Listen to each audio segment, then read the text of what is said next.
Sure. Toolkit basically consists of hammer stones for primary flaking and preparing platforms.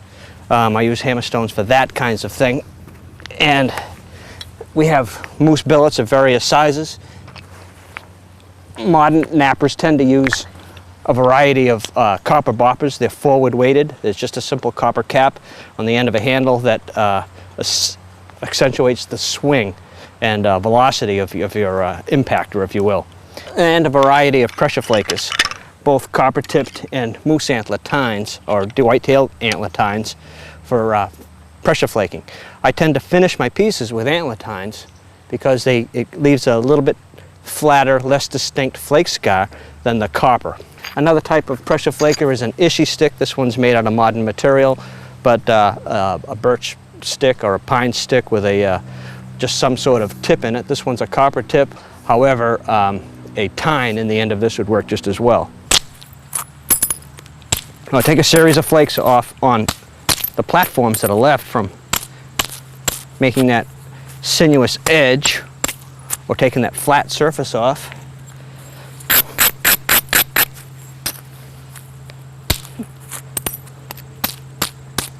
So we've turned our nice Susquehanna biface into maybe a woodland point at this stage, or maybe an archaic point. Square-based knife. Yeah, maybe just a square-based knife.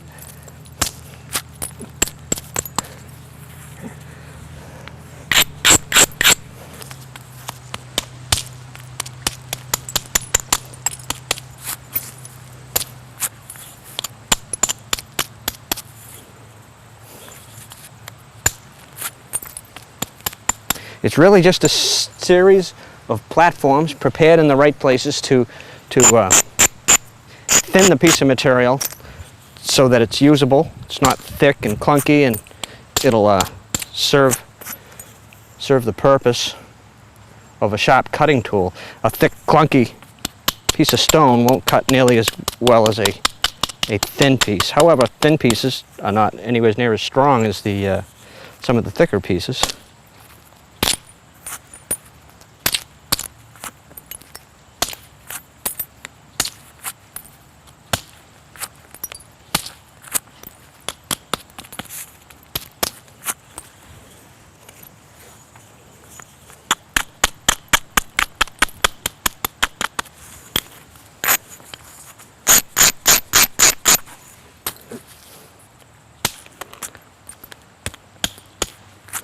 I tend to knap on my leg on a pad. There are other knappers that tend to hold their pieces in their hand and knap freehand like this. They all work equally as well. You have a better chance of moving and miss strikes, from my perspective, by holding it rather than anchoring it on your leg.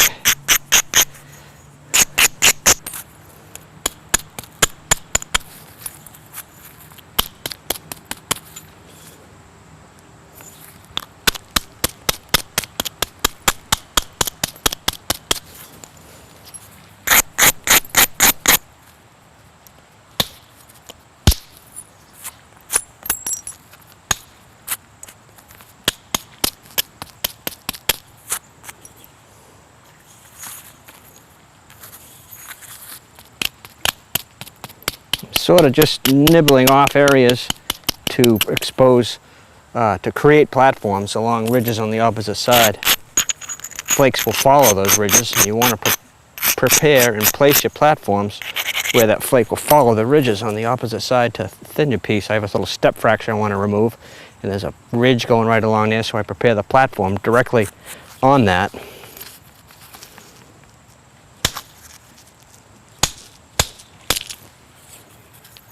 And it takes it off.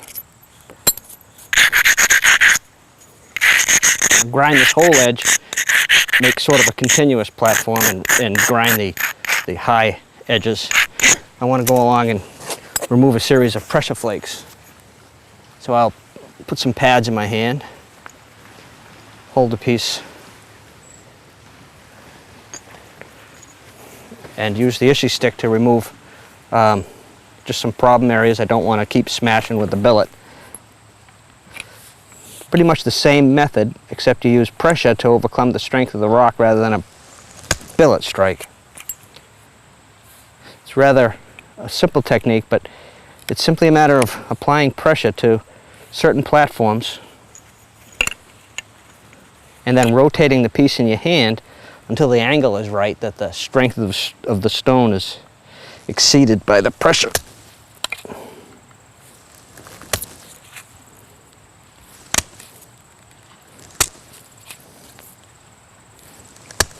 So you're actually rotating the piece against the stick, not the other way around.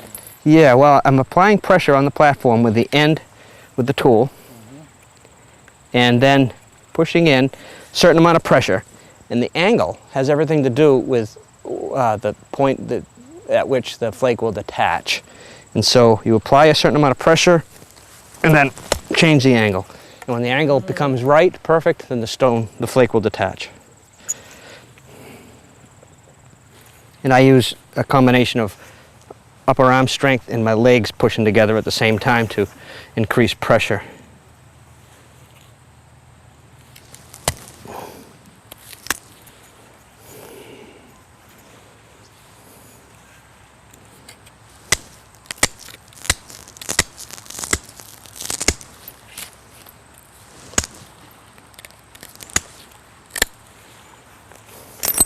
When you're flaking down around the bottom of a point or a biface like this, you've got to be particularly careful that you don't drive a force up straight from the end and cause an end snap. It's where the biface will break right in half if you hit it too directly on the base. It's because the material actually flexes a little bit and it overcomes the strength of the stone and breaks.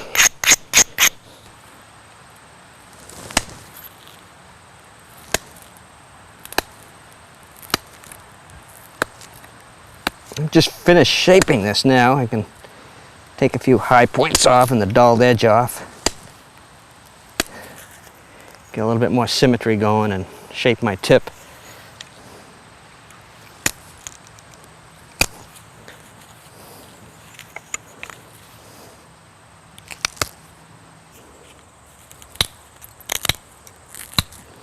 Just nibble this edge down a little bit so I can take a series of flakes off this edge.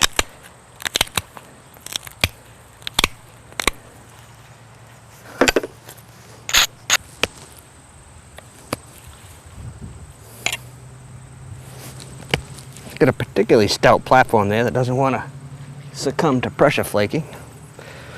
We'll see how it likes a billet.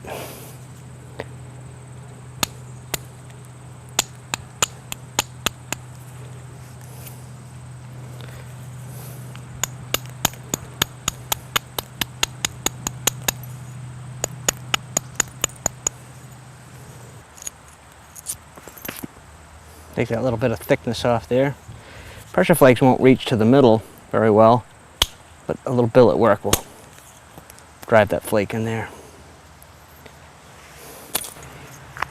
We're going to do a little bit of quick shaping here and maybe put a stem on this thing and call it good.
A little bit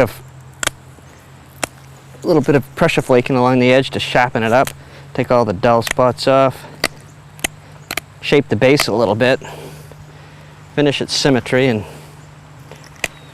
that'll be all this point needs.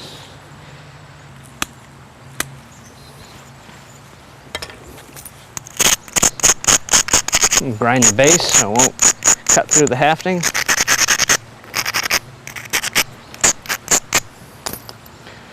Smaller than it could have been,